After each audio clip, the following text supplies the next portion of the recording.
queridas amigas sejartianas.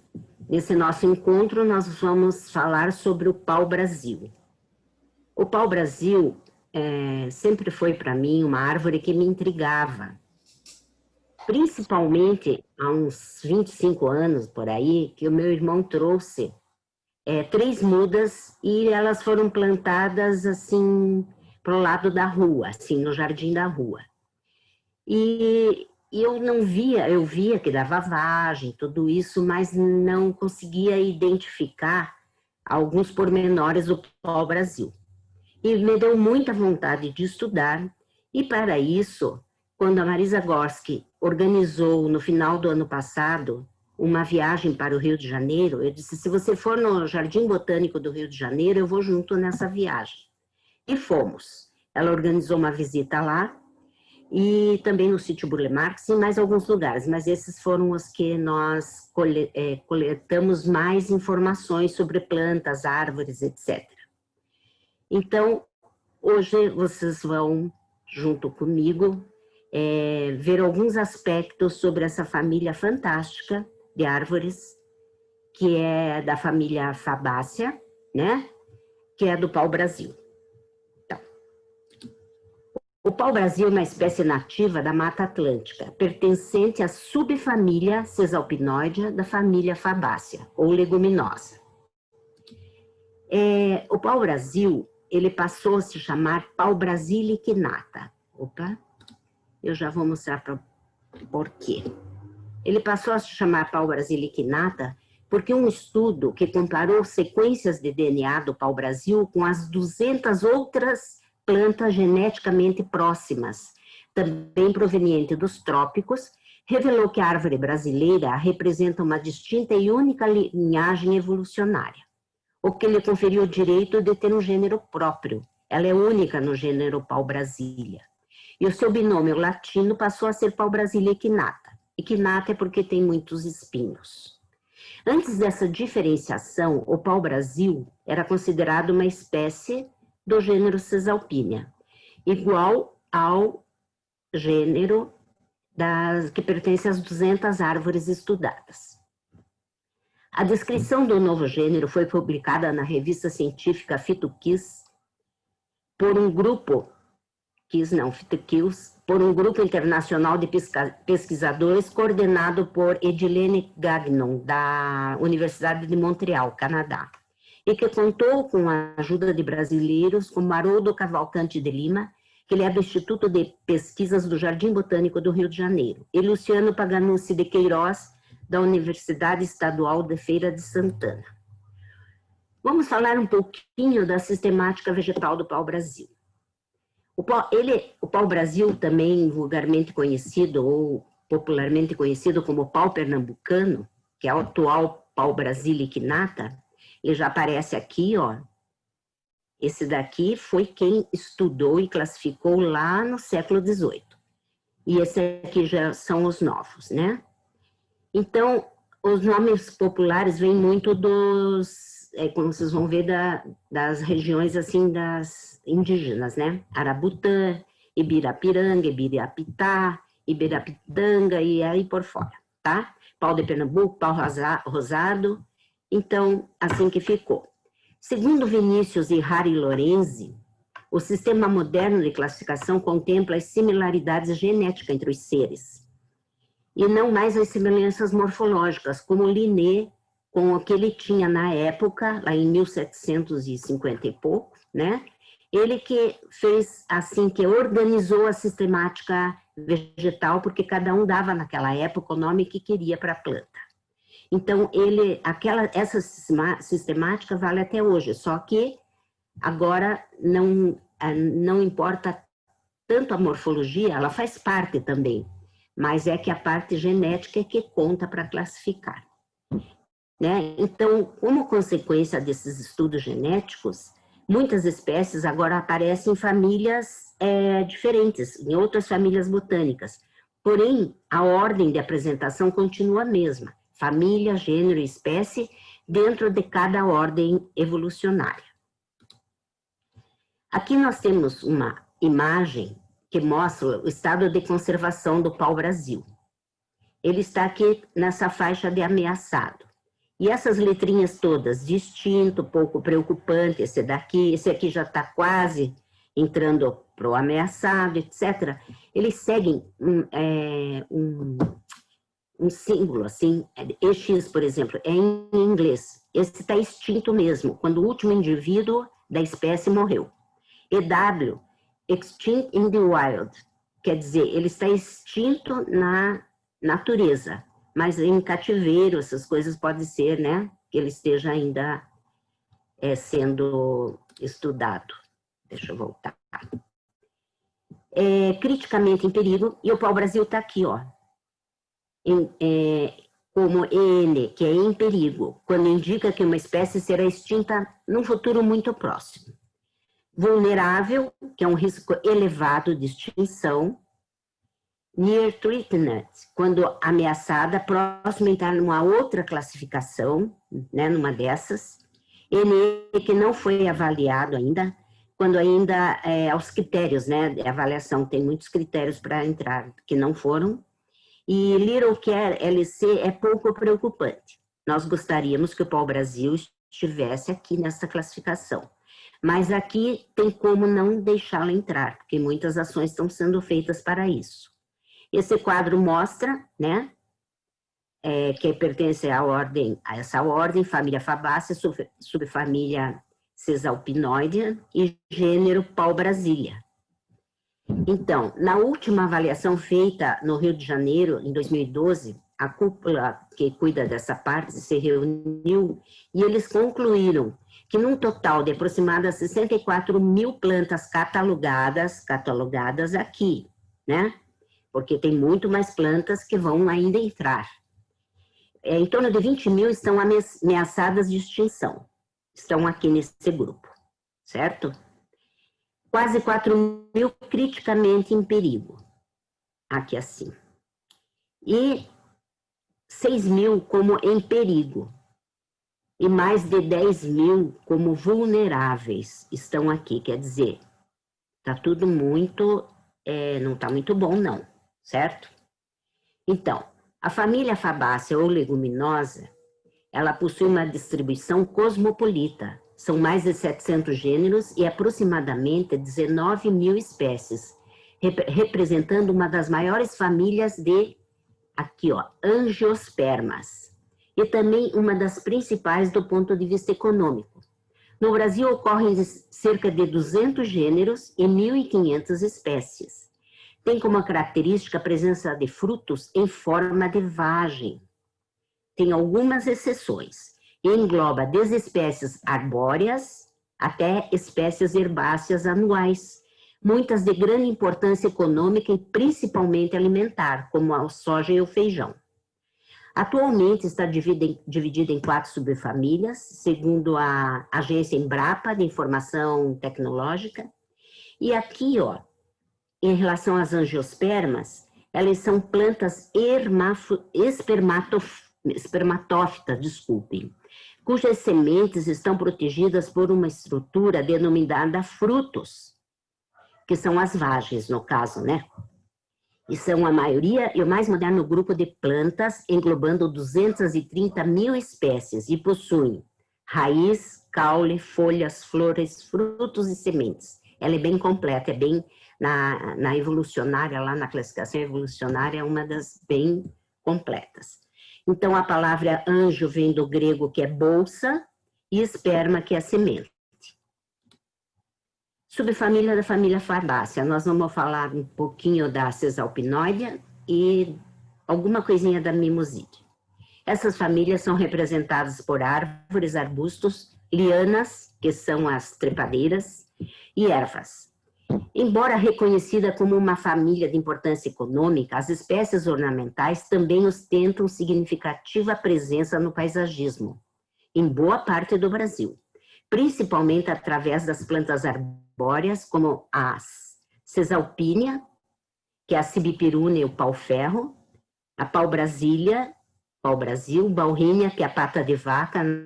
Em Curitiba a gente vê muito assim nas ruas, as árvores, porque ela tem um porte baixo, pequeno, né? Não é, acho que nem médio, não é.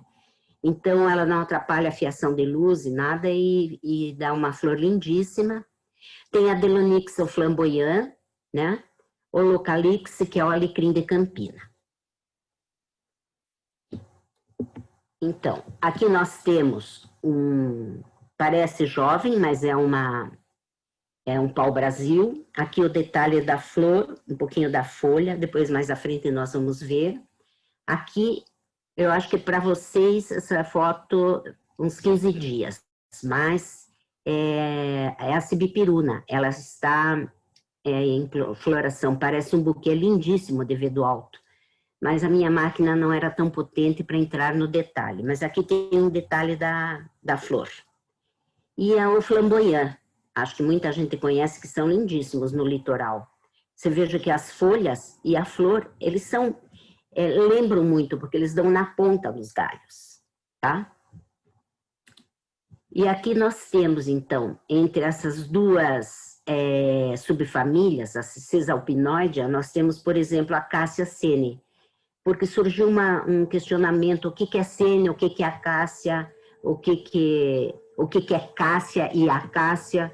Nós não vamos resolver essa dúvida completamente, mas aqui nós temos que o sene, que é a Cássia angustifolia, o binômio latino dela, tá? E a flor é assim, a folha é parecida com... Ela é uma Cisalpinoidea também, da subfamília, né? E aqui as flores são terminais e assim na ponta dos galhos. E o tipo de folha composta também faz parte dela, e as vagens. Já a Cássia mimosa, as folhas são bem diferentes, ela não pertence à subfamília, eu não tenho certeza, eu acho que ela não dá vagem, não tenho certeza. Talvez dê porque é família fabácea, né? Então, é uma leguminosa, pode ser que dê. Mas ela é essa confusão, porque chama acácia e essa outra cássia. E tem muitas que são... a mais conhecida mesmo é a Cássia angustifolia, que é a Cássia sene. Até a gente conhece como sene, certo? Então, vamos lá. Agora, nós tiramos lá no sítio Burle Marx, ficamos muito impressionadas com o pau-ferro. Ele parece até o pau-brasil, mas o tronco é só por causa da cor dele, pelo porte, pelas folhas, né? Também é conhecido como pau-ferro ou jucá. Ele foi nomeado originalmente como Cisalpinia férrea, nesta variedade aqui, em 1870. E é uma árvore de grande porte. Aqui está a classificação, ela é da subfamília do pau-brasil, né? Aqui o binômio latino dela, e vejam o porte dessa árvore. É a que está na frente, viu? A de trás, nem lembro o nome dela mais, já esqueci. Olha aqui, ó, como ela é enorme. A gente nem distingue muito bem as folhas, mas são bem parecidas com a do pau-brasil. Então, agora vamos ouvir um pouquinho de história. Acho que todas vocês devem lembrar, como sejartianas deveriam gostar muito, de um programa que a Regina Casella mesma produzia, muito bom, chamado Um Pé de Quê? Num deles, ela mostrou a história da pau brasilicinata, a árvore que instituiu na Europa a moda do vermelho. Ela produziu o tema contando com a consultoria científica do Harry Lorenzi. De 8 a 30 metros que ela tem, as mais antigas chegam a ter 40 até mais, com um diâmetro de até 70 centímetros. O tronco é áspero, viu? Bem diferente do pau-ferro, que não é áspero. E descamante. A flor com 5 pétalas, sendo 4 amarelas e uma vermelha na ponta. Contou um pouco da história da exploração do pau-brasil. Dom Manuel, rei de Portugal, arrendou as terras para o milionário Fernando de Noronha, que dominou a exploração do pau-brasil. Mas essa atividade foi tanta que Dom Manuel percebeu que não teria mais árvores. Então ele fez uma lei que regulamentava o corte. Fala também sobre o componente corante, que é a brasilina, e conta também sobre o uso da madeira nas confecções de móveis e portas. E um exemplo disso é em Tomar, Portugal, no Convento de Cristo. É o antigo castelo, que era o convento dos Templários, que naquela época eram os cavaleiros que entravam não tinha porta, era só uma cortina que eles usavam de veludo. Mas os cavaleiros entravam com o cavalo e tudo, naquela sala redonda, né? Na reunião deles, tá? Existe uma porta, portanto, nessa Ordem de Cristo, executada com pau-brasil. Os templários, eles financiaram as navegações e foram os primeiros bancários. Eles faziam uma nota numa cidade e na próxima a pessoa trocava novamente e eles cobravam uma taxa. Então, aqui tá. Eu saí na foto, né? Porque viagem já viu, a gente tem que fazer parte da foto. É essa porta aqui. Claro que pequenas modificações ocorreram e aqui vocês estão vendo que é arredondado. Eu achei o máximo quando conheci esse lugar onde os templários entravam montados em seus cavalos, todos bem ornamentados, né? Então, aqui alguns detalhes, porque são do estilo manuelino, com cordas, bem as navegações, né? Com conchas, com tudo. É muito bonito. Quando tiverem oportunidade, tem muita história ali. É bem bonito de conhecer, bem grande também. Nome e apelido. Um apelido foi instituído para a nossa nação, pau-brasil, Brasil, brasiliano ou brasiliense. Tinha uma gente que cortava essa linguagem da Regina Casé. Tinha uma gente que cortava as árvores e a carregavam para as embarcações, sendo apelidados os brasileiros. E foi assim que começou, um apelido que virou o nome de um país, Brasil, e uma profissão que virou nacionalidade. E assim a terra de Santa Cruz passou a se chamar Brasil. No século XIX, a festa acabou, porque foi descoberta e sintetizado um corante, anilina, que decretou o fim da exploração da pau-brasil equinata, senão já estava lá no EX. Na realidade, no século XV, quando houve a exploração, o começo da exploração do pau-brasil, tinha uma árvore asiática muito semelhante ao pau-brasil. E ela já era usada para os mesmos fins.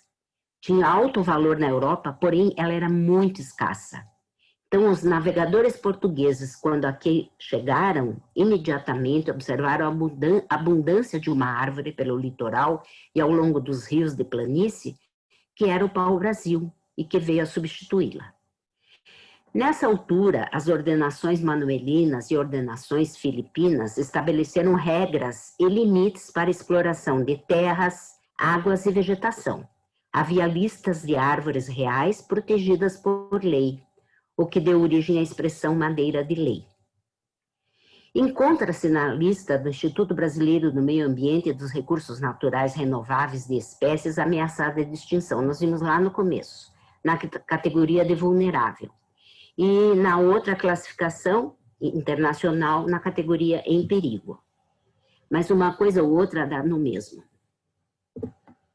Aqui nós temos uma pintura do mapa, do Terra Brasilis, um mapa, né? De 1519. Aqui, ó. Aqui mostra a Mata Atlântica. Vem desde aqui, ó, vai todo até um pedaço lá do Ceará, do litoral do Ceará. Ao longo da costa, né? A Mata Atlântica. Hoje, olha, ela era assim. Ela entra um pouco fora da costa, vem até o Uruguai, mais ou menos. Aqui pega um pedacinho, um comecinho do Uruguai, tá?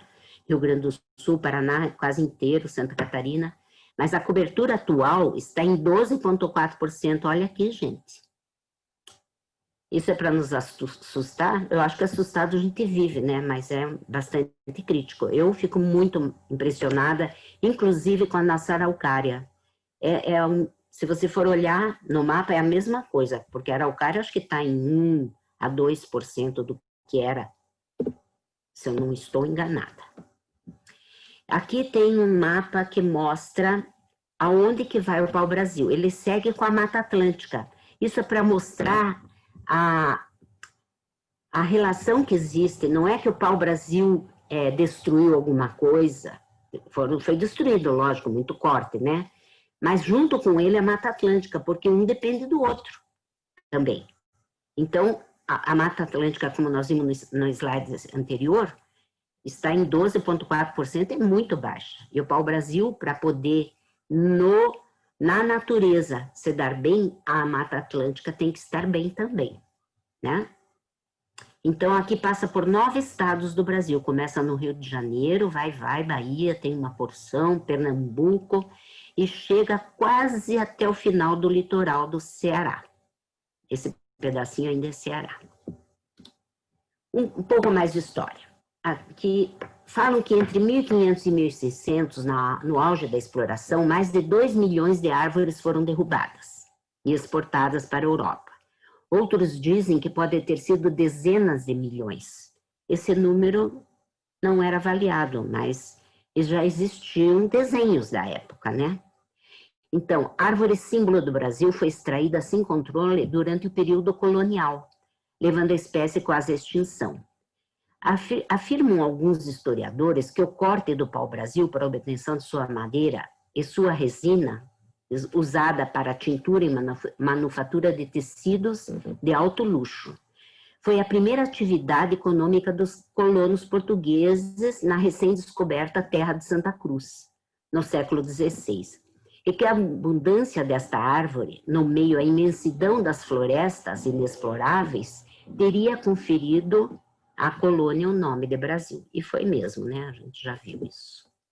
Segundo alguns estudiosos, aqui tem Brasil deriva do francês Brasil, que deriva do toscano Versino, da maneira que eles usavam na tinturaria na Itália, e também lá da planta tintória do Iêmen.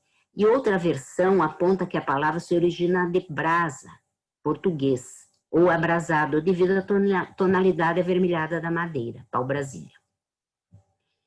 Bom, uma referência ao fato das vagens do pau-brasil terem acúlios, tanto a vagem quanto o tronco do pau-brasil, quando jovem, tem acúlios, que são uma especialização da epiderme que se parece com espinhos, né?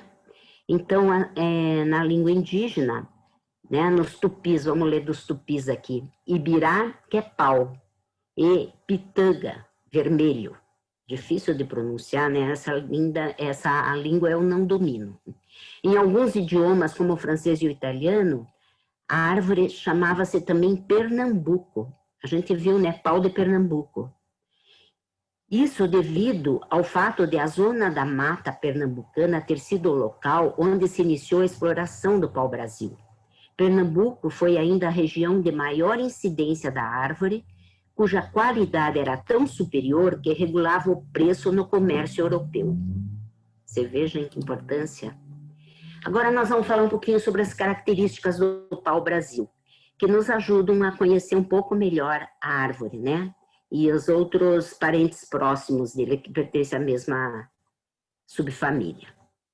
O tronco apresenta crescimento muito lento e irregular, podendo alcançar 40 metros de altura. O tronco e ramos são espinhosos, com acúlios, que na verdade não são espinhos verdadeiros. Nós vamos falar bastante sobre isso para até nos convencermos disso.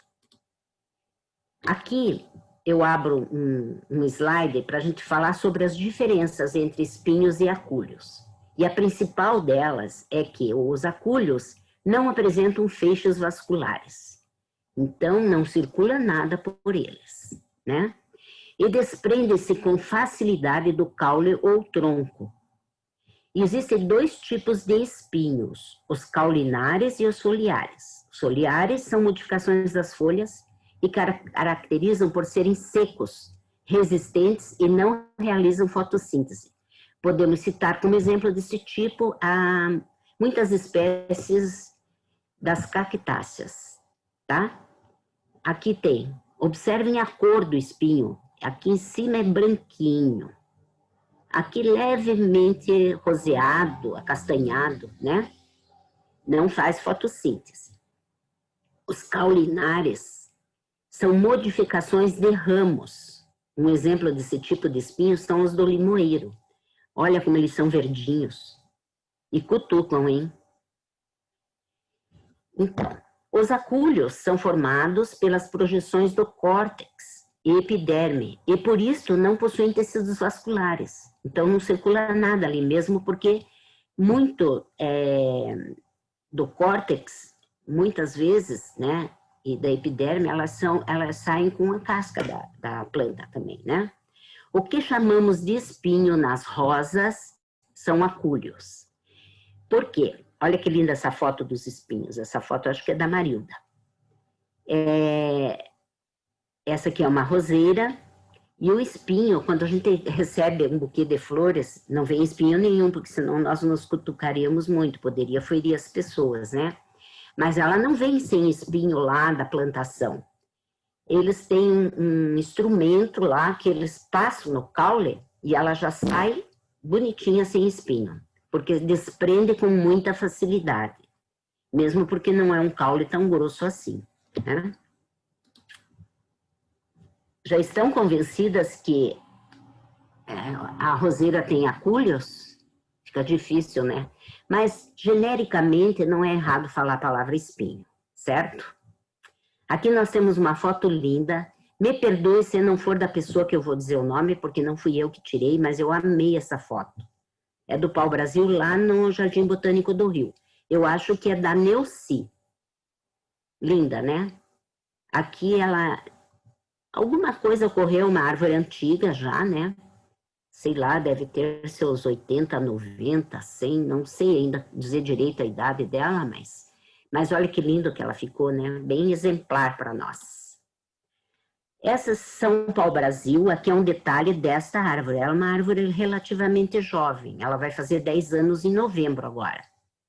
Lá no Museu Botânico plantaram do Harry Lorenzi, ele faz parte, né? Ele é fundador e tudo, né? E aqui um detalhe do tronco, você veja como a casca se desprende, já aparece avermelhado aqui. Então, aqui é uma lá do Jardim Botânico do Rio, e essa daqui é uma na Praça da Espanha, bem jovem, porque o tronco dela até embaixo está cheio de acúlios ainda, e cutuca. Mas como nós estamos falando de tronco, eu acho tão lindo a gente olhar o tronco e poder, pelo menos, ver que pertence, por exemplo, você chega e vê que é pinheiro. Mas o resto é muito diferente um do outro, mas ele tem, às vezes tem pinheirinho que não, né? Mas o tronco tem algumas características semelhantes. E essas características são do tronco, tem o ritidoma. O ritidoma é uma designação dada às porções mais velhas que vão se destacando da superfície dos troncos das plantas lenhosas. Lenhosas que dão lenha, vamos lembrar disso, os lenhadores, porque é da madeira mesmo, né? Constituindo a sua camada mais externa. Ela é formada por células mortas da casca das árvores. A função do retidoma é proteger os tecidos mais novos do excesso de evaporação e de outros agentes impróprios do meio ambiente. Então, o retidoma racha e cai por um tecido morto que não se regenera. Nas plantas adaptadas a ambientes onde os fogos são frequentes, a gente vê todo o ano na Austrália, nós vemos lá pro lado nos Estados Unidos, para a costa mais oeste, né? Muitos incêndios, todo ano é a mesma coisa. E eu penso assim, puxa, não sobra árvore nenhuma. Mas é que o ritidoma, ele é espessado, funcionando como isolante térmico e como barreira contra a perda excessiva de água. Então, muitas se recuperam. Em algumas espécies, o ritidoma tem interesse comercial, como acontece com o sobreiro, cujo ritidoma é a cortiça, e o pinheiro, cujo ritidoma é a carrasca, utilizada como material combustível e de enchimento. Aqui tem um ritidoma que eu sou apaixonada por ele. Pinus pinea. Tem um ponto de interrogação. Tá vendo aqui a copada dele? Claro que ele foi conduzido, foi feito poda e tal, né? É o pinheiro manso, é uma espécie de pinheiro originária do Velho Mundo, mais precisamente da região do Mediterrâneo. Vocês estão lembrando, quem já visitou, e muitas eu sei que visitaram, porque ele é um dos símbolos de uma cidade linda e muito visitada pelos turistas do mundo inteiro. Essa cidade é considerada a mais arborizada da Europa. Se nós estivéssemos ao vivo, vocês já estariam dizendo Roma. Aqui está o Vaticano, porque qualquer lado de Roma que você olha, quando você vai visitar os sites históricos e tal, aparece, porque além dele ser alto, a poda dele é uma poda muito bem feita também, e ele aparece porque todos os lugares, Roma parece que é feito com... A cidade possui 8 montes, que dá o nome até para alguns bairros, esses montes. E aqui atrás do Vaticano, não sei se é atrás, se é do lado, mas ao redor tem um monte e predomina as árvores. Qualquer lado que você vire, você vai encontrar essa árvore. É lindíssima. Então, olha aqui, o pinheiro manso. Não é para você fazer um quadro disso daqui? E olha a aumentada aqui, ó. E olha que a potência do meu celular não é lá essas coisas, hein? Né? Mas é lindo demais. E outra que eu amo, acho que é a seguinte. Olha esse plátano. Tem coisa mais linda, e não é característica, a gente vê o plátano, é único. Você olha o ritidoma dele, parece até um quebra-cabeça aqui, ó. Você veja com a sombra e tudo, não sei onde está o cursor. Aqui, ó. Ele se destacou, mas não se desprendeu totalmente ainda. Olha que lindo. Nossa, eu amo. Aqui o pau-brasil. Aqui é aquele lá da plantaram. Aqui é um galho lá da plantaram. Esse já está velhinho. Não tão velho, mas ainda tem acúlio. Aqui já não tem, ó. Mas aqui para cima tem, ó. Não dá para ver, certo? E aqui você é o ritidoma sendo... se você expõe ainda a árvore é mais jovem, ainda tem bastante acúlios, ó. Mas alguém arrancou, que não fui eu. E aparece o avermelhado já, certo? Porque é bem interno, né? Da onde é extraído o corante, certo? Esse aqui é o sobreiro, é um Quercus suber. Aqui são fotos que não são minhas, são pegas na internet. E você vai observar que essas fotos... Olha que lindo esse daqui, olha que cortiça linda esse pedaço aqui, ó. E vocês observam que tem números. Eu vi uma vez na estrada uma plantação imensa de sobreiros e todas numeradas. Então, esse número é sempre o ano que foi tirado. Então, aqui, talvez 2001, porque 11 teria que ser um 11 ali. Aqui, 2005, por aí. Dizem que o sobreiro vive em torno de 200 anos, mas a retirada da casca só pode ser feita de 9 em 9 anos. Por isso, essas marcações que indicam que ano que foi tirado.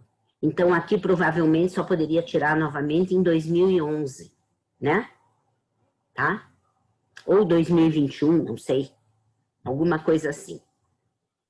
Então, é isso. Vocês sabiam disso? Bem legal, né? Agora vamos ver a diferença, porque nós só vemos semelhança, semelhança, semelhança, né? Entre o ritidoma do pau-brasil e o da sibipiruna. A sibipiruna, ela é da mesma família, da subfamília cisalpinoide. É família fabácea, mas é subfamília cisalpinoide. Então, é muito próxima algumas características ao pau-brasil. Aqui está a casca do tronco da sibipiruna. Tá vendo que soltou alguma coisa. E essa aqui, a casca é parecida até, né? Só que ela tá mais na sombra, essa árvore, então ela tá cheia de líquens. Bem na sombra ela tá. E aí eu dei uma cutucadazinha. Bem pequena, gente. Aqui tá aumentada, então foi um cutucão assim de 2 centímetros. Tirei um pedacinho da casca, ela ia cair mesmo. E tá vendo que já aparece o avermelhado aqui? Pois é. Eu tenho que esperar dar flor, porque a sibipiruna tá agora em época de flor. Saíram as vagens. E aqui, talvez por não bater muito sol, porque tá embaixo de uma outra sibipiruna, talvez seja o pau-brasil. eu tinha vontade de dizer que é, mas eu descobri que essa que era a árvore que me intrigava há muitos anos. Uma realmente era a sibipiruna, que está plantada lá. E essa eu estou achando que é o pau-brasil. Por quê?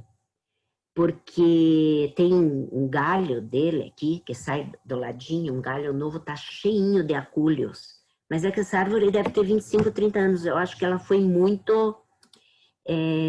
ela deve ter sido muito...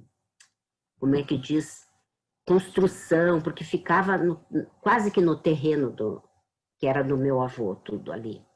E depois foi feito calçada, foi construído prédio, sabe? Tudo isso vai afetando a árvore, né? E ela é bem de esquina, então a gente vê que ela teve um desenvolvimento muito lento. Mas dá para confirmar, quando saírem as folhas, as flores e os frutos, dá para confirmar isso. Outra característica são as folhas, é bem interessante. As folhas são compostas. O que são folhas compostas? Você veja que isso daqui é tudo uma folha, ó, todinha. Aqui, ó, é uma folha, tudo isso daqui, ó, tá vendo? Aqui, ó, é uma folha, ó. Então, elas são compostas porque são formadas por diversos folíolos, entre 5 a 6 pares de folíolos. Vamos contar? 1, 2, 3, 4, 5. O outro está por baixo ali, ó. Não, ela não é ímpar, tá? Ela é bipinada, tem para os dois lados. E se não bastasse que ela é composta de diversos folíolos, isso aqui é um folíolo, esse aqui é outro folíolo, né? Esses folíolos são formados por folíolos secundários, em número de 8 a 10 pares. 1 par, 2, 3, 4, 5, 6, 7, 8, 9, 10. Me salvei, tem 10 mesmo. E eles têm de 1 a 2 centímetros, aqui onde está a seta azul, de 1 a 2 centímetros de comprimento. Já a folha tem de 6, o folíolo principal, né, nas folhas compostas, tem de 6 a 10 centímetros, certo? Então, as flores, essa foto é repetida lá da frente, mas elas nascem em racemos, né, eretos, próximo ao ápice dos ramos. Possuem 4 pétalas, dá para contar bem aqui, ó, 1, 2, 3, 4 pétalas. E uma menor com uma mancha vermelha aqui, ó. Pode ver que essa aqui é um pouquinho menor. E uma mancha vermelha. É linda a flor. Bem no centro essa. E possuem 10 estames, aqui, e um pistilo com ovário super alongado, aqui, ó. E aqui o que nós amamos ver, né? Acho que não tem sejartiana que não fique feliz quando vê uma abelha. Eu acho que ninguém corre de abelha, né? No nosso grupo. Aqui fazendo aquilo que nós amamos, que é a polinização, né? Frutos.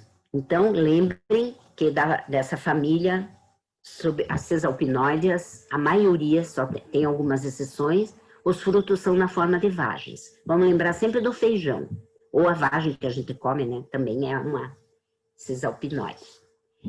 É coberto por longos e afiados espinhos, que na verdade são acúlios também. Eu nunca peguei na mão esse daqui, tá? Mas, ó, esse aqui tá verdinho e estão os acúlios lá. Aqui também. Isto, espinho ou acúlio é para proteger a planta. No caso aqui é para proteger que os pássaros não peguem enquanto tá verdinho, né? E se alimentem deles, porque senão eles estariam em extinção também. Ajudariam a extingui-lo, né?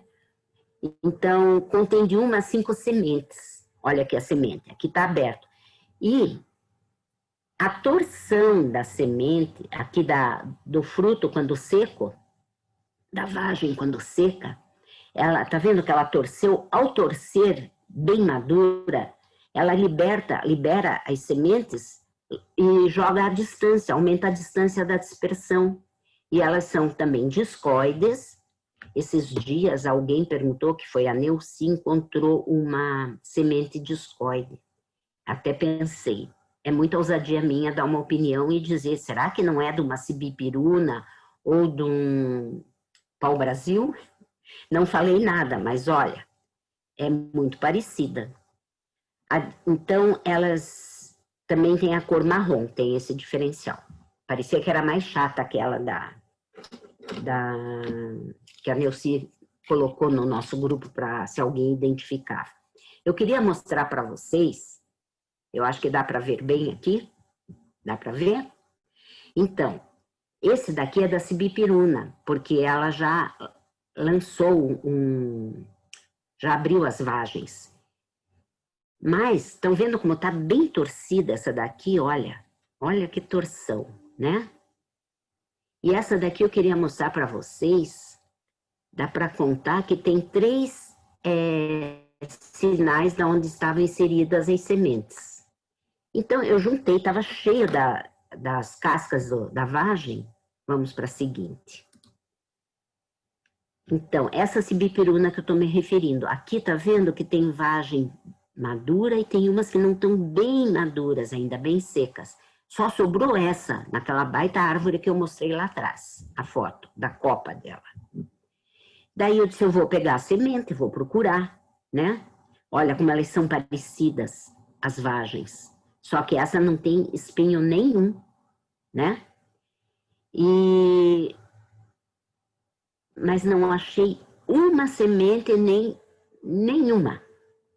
Acho que a prefeitura também usa muito essa árvore no paisagismo de Curitiba, né? É bastante. E aqui estão, ó, olha, com 3 aqui, ó. Tá vendo? Aqui tem 3 sementes. Não quer dizer, quando a gente diz que no pau-brasil é de 1 a 4, 5 sementes. Olha aqui, ó. Aqui tem uma, aqui tem 3 ou 4, aqui são 4, ó, umas menores, outras maiores, né? Aqui ficou o sinal onde estava inserida a semente. Então, vamos falar um pouquinho da madeira, do cerne, esse cerne que vale ouro, olha aqui, ó, né? Madeira muito pesada e dura, vermelho alaranjado vivo com brilho dourado quando recém-cortada, escurecendo para castanho vermelho escuro. A madeira pode ser, talvez, a mais valiosa do mundo atualmente. É considerada incorruptível por não apodrecer e não ser atacada por insetos. Seu uso, dadas a escassez e a proteção, restringe-se ao fabrico de arcos de violinos, canetas e joias. Agora o corante. Aqui que está a grande exploração, que foi o corante. A brasilina é um corante fenólico, associado às paredes, ao parênquima, as paredes celulares, que permite resistência à planta. Tudo tem uma razão de ser, de ter na planta, né? E ainda que ela fique ereta. A brasilina permite isso. Ela dá a coloração vermelha bem viva, característica da pau-brasil equinata. Está impregnada no cerne do tronco da árvore. Nós vimos na anterior, né? Vamos voltar lá? Este é o cerne. Olha aqui, ó. Com diferentes colorações. Então, em pH ácido, tá? Que é o ácido clorídrico, já ouviram falar, se você pegar um tronco desses e colocar gotas de ácido clorídrico, você fica alaranjado. É pH ácido. E se no mesmo pedaço de madeira você colocar um pH básico, que é com hidróxido de potássio, fica vermelho escuro. E entre um e outro, há um balanceamento que você vai obtendo diversas tonalidades. Hoje, tem muitos estudos que apontam as propriedades acústicas da brasilina, que em altas concentrações forma cristais que podem estar relacionados à transmissão do som. Tem um vídeo no YouTube sobre um artista alemão que conseguiu tirar o som do pau-brasil. Ele chamou de Sinfonia do Adeus. Atualmente, em 1961, o presidente Jânio Quadros decretou oficialmente o pau-brasil como árvore símbolo do Brasil. Eu acho que a Karen fez alguma referência na revista de primavera, né, Karen? Eu acho que sim. né, que ela é a árvore símbolo do Brasil. Em 1978, Ernesto Geisel decretou uma lei onde o pau-brasil passou a ser uma árvore nacional e símbolo da nação. E existe uma lei federal que considera crime o corte destas árvores, e o Dia Nacional do Pau-Brasil é comemorado em 3 de maio. Aqui existe o Parque Nacional do Pau-Brasil, na Bahia. É uma ecorregião da Mata Atlântica. Eu peguei a foto da internet, mas para que vocês tenham noção de que muitas ações estão sendo feitas para nós impedir mesmo que passe para o lado esquerdo daquela tabela que eu mostrei, né? Que o risco aumente.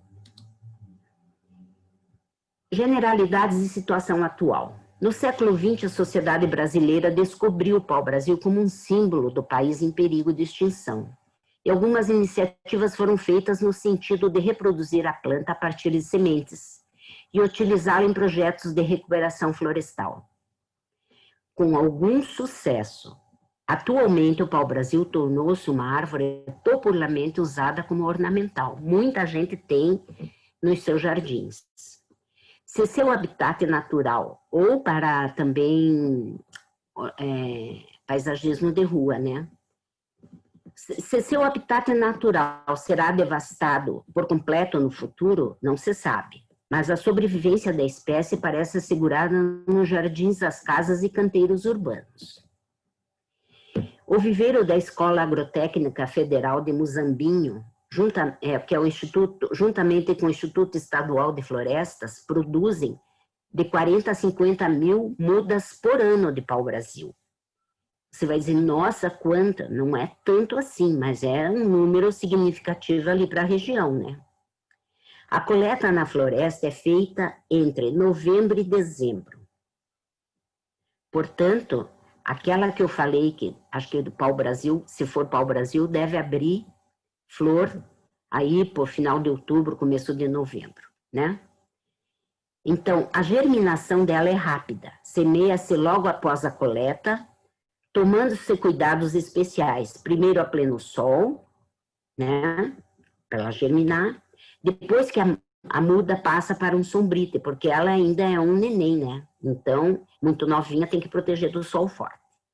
Uma árvore com 30 anos de idade terá em média 10 metros de altura. Portanto, você veja como é lenta o desenvolvimento dela. Os trabalhos no viveiro são coordenados por um engenheiro florestal que tem por objetivo incentivar o reflorestamento do pau-brasil. E hoje, cada estalido,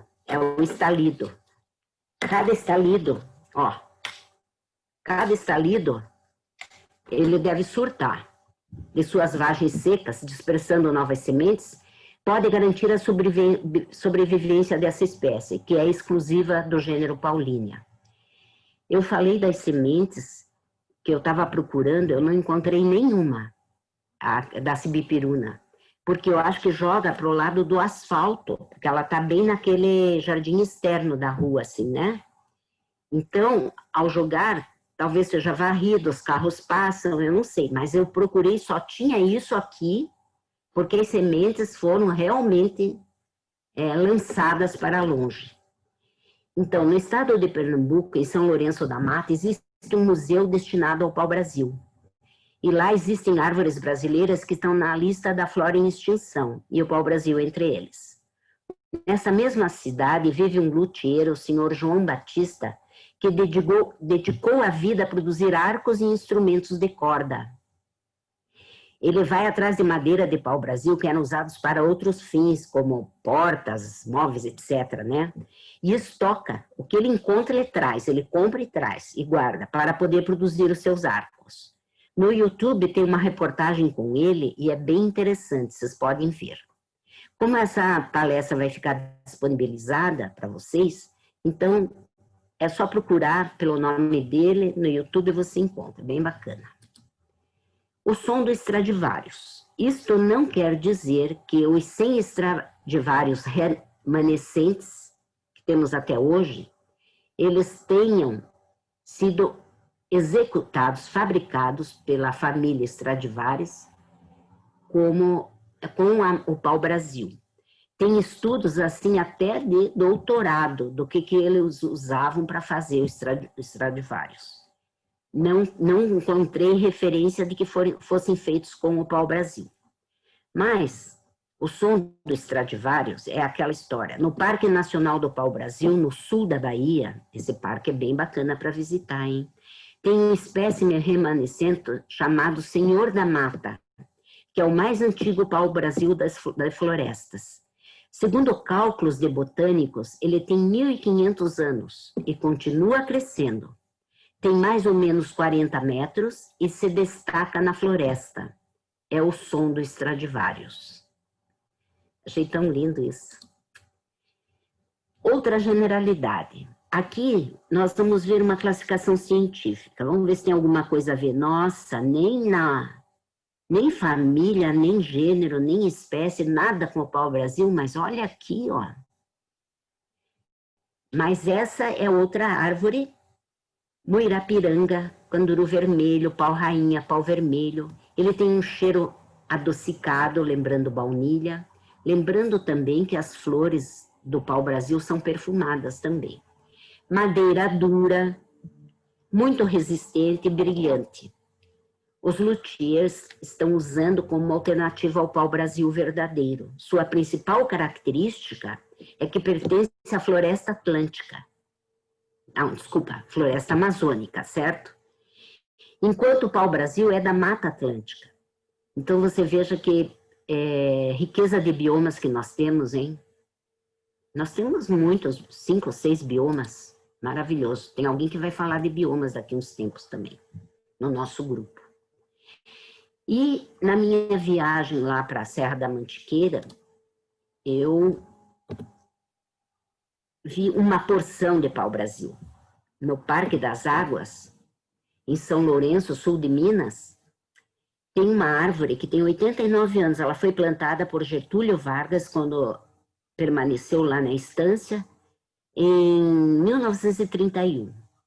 Aqui dá para ver o porte da árvore. O slide seguinte mostra que ela já bem grande, né? Tem 89 anos. Então, o pau-brasil no paisagismo, Praça da Espanha. Então, quando da nossa visita ao Jardim Botânico do Rio, no ano passado, comentei com a Mônica que queria muito conhecer o pau-brasil e ela prontamente respondeu: tem um na Praça da Espanha, que eu vi sendo plantado pelo senhor Edson, jardineiro da Prefeitura Municipal de Curitiba. A Praça da Espanha fica a um passo da minha casa, um passo da casa dela, um passo da casa da Vânia e da Sônia Alves, porque nós somos vizinhas. Nós enxergamos os 4 prédios olhando assim, mas não somos vizinhas até de ruas diferentes, né? Até ruas diferentes, são 4 ruas diferentes, mas é uma cunha, então nós nos vemos. E eu não sabia que tinha, né? Então foi um atrás do outro. Pau-brasil no Jardim Botânico do Rio de Janeiro. Aqui tem uma foto dele. Esse está um pouco mais jovem, porque você não consegue nem identificar que é pau-brasil, de tão frondosos que eles estão. E esse daqui é no Museu Botânico Plantarum. Ele foi plantado, aqui ainda não fizeram referência à nova classificação, ao novo gênero, mas não é errado deixar assim. E aqui você vê que nessa parte do tronco não tem nada de acúlios, mas aqui assim começa a ter, tá vendo? Né? E olha as folhas aqui, ó. Esses aqui já são folíolos, né? Secundários. E isso aqui é um folíolo. E o conjunto todo é a folha composta. Aqui mais um detalhe dele, aqui para mostrar os acúlios nos galhos mais jovens, mas aqui a gente vê, ele está pequeno ainda, né? Porque ele tem 9 anos. Aqui o pau-brasil usado pela Sejartiana Nésia no paisagismo do seu jardim. O filho que trouxe do sul de Minas. Desculpa, do sul da Bahia. E ele disse que tem 25 anos já que ele trouxe. A Nésia falou que essa aqui é uma muda nova. Esse aqui é a árvore plantada, né? E aqui dá para ver que o seu ritidoma caiu um pedacinho lá e aparece o avermelhado, certo? Aqui tem mais um detalhe, outro detalhe dele, e os de detalhe em detalhe, a gente conhece um pouquinho do Jardim das Sejartianas. O Danésia diz que é muito lindo, qualquer hora nós vamos conhecer, ou pessoalmente, ou através das nossas reuniões, que são bem legais, né? Que acontecem às quartas-feiras e que filmam o jardim. E aqui, o pau-brasil compondo a pequena mata do Jardim da Marise, em Morretes. O filho também falou, os filhos envolvidos em 10 anos, diz que tem. Olha como ele está pequenininho. Tá vendo? Ele tá altinho, mas ele tá bem, o tronco bem pequeno. Nem aumentei para ver, porque ele saía de foco. Então, para ver os acúlios. Mas aqui a folha dá para ver alguma coisinha que dá para identificar, certo? Né? Então, aqui estamos já no final, mas aqui é uma reflexão. Aqui tem aquele da Plantarum, do Museu Botânico, né? Foi plantado em 2011, novembro, 11 de 11 de 2011. Então, ele tem 9 anos. Esse aqui é o da Praça da Espanha. Segundo, eu disse, meu Deus, mas ele é muito pequeno, deve ter 3, 4 anos. Não. Novamente a Mônica, ela disse assim, a árvore está pequena porque foi quebrada pelos vândalos e brotou. Por isso que ela está assim, gente. Porque quando a Mônica viu o senhor lá plantando, a muda tinha uns 60 centímetros. Então, ele está muito pequeno em relação a esse aqui, né? Mas realmente ela explicou, diz que eles quebraram. Então, foi um broto aqui, até que a árvore está bonitinha, né? Ela até que formou assim, depois de quebrar o brotamento e tal. E essa aqui é aquela lá do Parque das Águas, de São Lourenço. Então, ela tem 89 anos, e esta eu não consegui o contato ainda. Mas foi plantado no Jardim Botânico do Rio de Janeiro, eu chuto assim, em torno de 150 para mais anos. Se nós estivéssemos ao vivo, vamos ver quanto que nós daríamos. A Karen está ao vivo aqui. Você chuta uma idade para esse ao Brasil, Karen? Não faço ideia, mas se está no Jardim Botânico, tem que ser algo do tempo do imperador. Ele que instalou o Jardim Botânico, então provavelmente é alguma coisa do tempo do imperador. É mesmo. E ele está destacado lá, né? Uhum. Gostaram de ver a Karen também? Eu não apareci. Então aqui nós encerramos. Ficou alguma dúvida, Karen? Porque como você é uma das poucas que está ao vivo, e você queira comentar alguma coisa? Não, acho que ficou bem claro. E todo esse material depois com certeza vai para a revista. Então a gente vai ter o resumo na revista de verão. Aí se ficou alguma dúvida também o pessoal vai perguntar nos grupos e a gente vai responder. A Eliane vai responder, porque ela fez a pesquisa, então ela vai responder para nós. Não posso dizer que eu seja especialista, mas que eu sei questionar, agora eu sei. Né? Com certeza, com certeza. É isso. Então, tá bom. Então, amigas, obrigada, Karen. Eu espero que tenha sido, porque é o nosso primeiro vídeo pelo Zoom, né? Então, talvez não esteja perfeito. Se não estiver, nós vamos repetir, mas se der para assistir, espero que vocês possam aproveitar as imagens e os textos, que foram muitos, tá? Um beijo para todas e obrigada. Obrigada, Eliane. Tchau, meninas. Tá. Até. Tchau. Essa árvore aqui, ó, ela é uma foto da internet e é tirada, é bem antiga, tá plantada lá em São Paulo, mas é uma foto lindíssima que mostra da parte já bem alta da árvore, né? Isso foi tirado com elevador, alguma coisa assim, né? Aquelas. Então tá bom. Um beijo para todas. Tchau. Tchau.